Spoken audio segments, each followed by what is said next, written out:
The Wedding Favor, Part 7. Ella feels flustered for the rest of the dinner. Damien has asked about her favorite food, but she's not sure what she answered. She has asked him about his favorites too, but she instantly forgot what he answered when Matteo showed up with the next course, and Damien smiled up at him. It's hard to remember she's sitting across the table from a mobster when he looks like an angelic model when he smiles. She can't stand looking at him and tears her eyes away whenever she notices. Matteo winks at Ella whenever she glances his way. Her face heats up. She must be beet red by now. The only thing that makes her feel any better is hiding her face behind her glass of wine. But then she needs to take a sip to hide the fact that she's hiding. She chases each sip with a sip of water to rid her mouth of the dryness of the wine. Every time Damien smiles or laughs, Ella turns to her wine. By the time they reach dessert, a delicious panna cotta with essence of pineapple sprinkled over it, Ella is certain she drank most of the bottle. There's nothing left in the bottle, at least, and Damien has barely sipped his first glass. He has only filled Ella's whenever she emptied it. It shows. Ella is not about to walk into walls or trip over her own feet, but she is more prone to giggling at Damien's comments than she should be. "You went to drama school." That comes out a bit louder than Ella meant. She simply can't imagine the guy in front of her, the one who has yet to crack an actual genuine smile in her direction, acting silly on a stage. "But you are so." Ella can't think of an accurate word to describe him that isn't also an insult. She waves at his arms and perfectly neat hair instead. "That." Damien smirks at her. "You mean I look like a stereotypical mobster and not a drama nerd?" That's almost literally what Ella was thinking. Exactly. You look like you'd prefer brawn over brains. It's called acting and cultivating an image.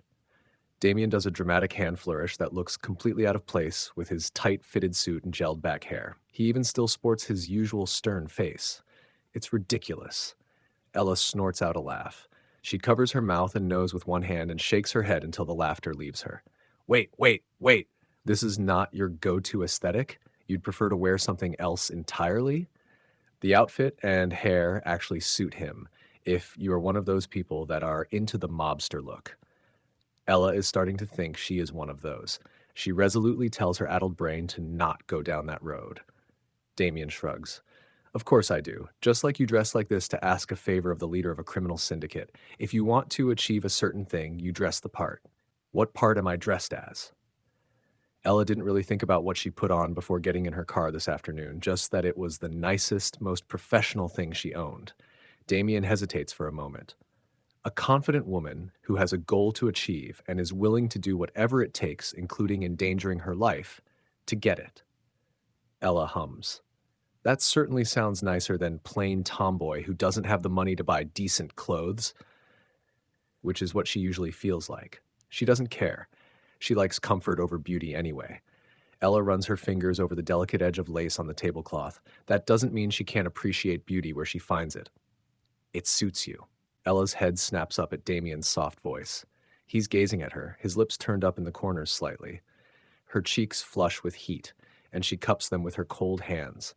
It seems like Ella is doing nothing but blushing today. She doesn't usually flush that easily. Maybe she just needs a drink. The bottle is long empty, which Ella realizes after she tries to pour herself a glass. She'd forgotten. Damien pours her a glass of water instead. Oh, God. Ella hides her face behind her glass, ignoring Damien's laugh. Although it's more like a huff of mirth instead of a laugh, which is probably the most he's capable of. It's oddly adorable. Ella shakes off the thought. What is Ella's brain even doing? Vacationing? She still needs to drive home. How is she going to do that when she's probably going to get distracted by the beauty of a stray light beam and crash her car? That's a sobering idea. "I think I'm too drunk to drive home." She'll have to either walk half an hour or pay for a cab. And then her car is parked on the street all night, and she needs to somehow get to the car in the morning before work. She can't afford 2 cab rides right now. Even the one cab ride will bite into her savings. Before the wave of thoughts can spiral out of control, Damien motions at Matteo while talking to Ella. "I can drive you home, no problem, and I can pick you up in the morning." Matteo approaches, wiping his hands on a towel as Damien talks to him in Italian. By the time Ella gathers her thoughts enough to protest, Mateo has already placed his car keys on the table with a saucy wink at Damien and Ella. Damien smirks at her. Don't worry, I'm not touching your baby. Ella scowls at him. His offer does solve the cab problem, but still, I need my car in the morning. I need to get to work. What time? I leave at 5:30. Damien does a spit take. Why would you want to go to work that early?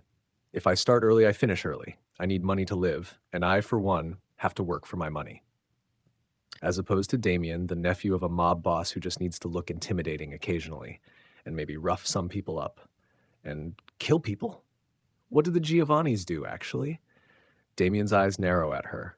So do I. I'll pick you up at 5 and take you to your car. Ella stares into Damien's eyes for a few rushed heartbeats, her stomach fluttering. Then Damien smirks again, or I could just sleep at your place. Ella scoffs at him. No way. She gets up, the glasses on the table announcing the move when she bumps into the edge. I can get to work just fine on my own. Damien doesn't say anything. He doesn't have to. His doubt is clearly visible in the raised line of his eyebrows. Ella pretends she doesn't notice. She's too busy keeping her balance in a rotating world. She's further gone than she thought she was. In no time at all, they're in Mateo's fancy black SUV. Damien follows Ella's haphazard directions without a word, and he's a surprisingly solid driver. No lurches or sharp turns that make Ella grab at the armrest. Not even when she's almost too late to signal the next turn. He just turns as if he always meant to take that turn. That's leagues better than anyone else she's ever ridden with. There's a part of her brain that decides she wouldn't object to him driving the Shelby, but that part is completely drunk, and Ella ignores it. Ella doesn't immediately get out of the car when Damien seamlessly parks in front of her apartment. There are things they still need to discuss, but she has no idea how to start that particular conversation. She tells herself to stop overthinking it. We never did finish discussing the boundaries of our relationship. Damien turns towards her, one hand running across his jaw as he looks into Ella's eyes. His deep brown eyes are so mesmerizing. You said you were fine with me touching your hair, right? Ella nods and swallows. Damien fingers the lock of hair that always escapes any hairdo Ella tries. He gently tucks it behind her ear, fingertips barely skimming her cheek. Ella's heart tries beating out of her chest. Damien's hand slides through her hair, ending up at the nape of her neck, his thumb brushing across her cheekbone. Ella blinks a few times as she stares into his dark eyes. Are you going to kiss me? Her voice is low and breathless, and Ella doesn't know if it's because of anticipation or apprehension. Damien smiles slowly. I was planning on it. Ella's heart skips a beat. The fingers on the back of her neck press in, pulling her towards Damien. His lips meet hers halfway. The kiss is warm, soft, and completely devoid of any fireworks. Aren't kisses with attractive men supposed to be mind-blowing? Ella is mildly disappointed, and then Damien moves his lips. Butterflies explode in Ella's stomach when his tongue slides across her bottom lip. She gasps, and Damien's tongue slips into her mouth. All thoughts flee her mind in favor of focusing on his soft touches. The hand in her hair tilts her face for better access, and Ella follows along. His other hand traces up her thigh to her side, and Ella startles when he applies pressure. Her hands end up running through his perfectly soft and neat hair without any input on her part. She moves closer. The seatbelt jerks her to a stop. It utterly destroys the moment, and Ella pulls away from Damien as fast as she can. Her elbow hits the door hard, and any remaining jitters up her spine disappear in the sharp flash of pain. She rubs the pain away, waiting until her heart stops beating like crazy before she looks back at Damien. He's staring at her like a cat who got the cream as he runs a hand through his mussed hair. Ella is acutely aware of how her hands were running through it seconds ago, and she misses the sensation. The smug smile on Damien's lips makes him look like the total asshole he is. Ella glares at him. You got me drunk to make out with me, didn't you? His smile turns into an evil grin. Absolutely. We were going to have to kiss eventually to sell the fake relationship, so I thought I'd give you some liquid courage for the first one. Ella scoffs at him, offended by the implication that she needed any extra courage. Excuse you? First of all, I'm not some blushing virgin. I didn't think you were. What is that supposed to mean? Do I look like some slattern to you? Damien frowns at her. What? No. I just didn't think a blushing maiden would go to the family to ask for an escort. That takes some audacity. He looks impressed for a moment before the frown returns. Why is everything I say a hidden attack to you? Because if I want to point out one of your failings, I swear I will be very clear about it. I don't do subtext. It's a waste of energy. Ella's outrage loses steam. Is that supposed to be some backhanded compliment? Is he saying she's got balls? Or is there actually some derision hidden in there? Is she just proving him right? Her lips are still tingling from his kiss.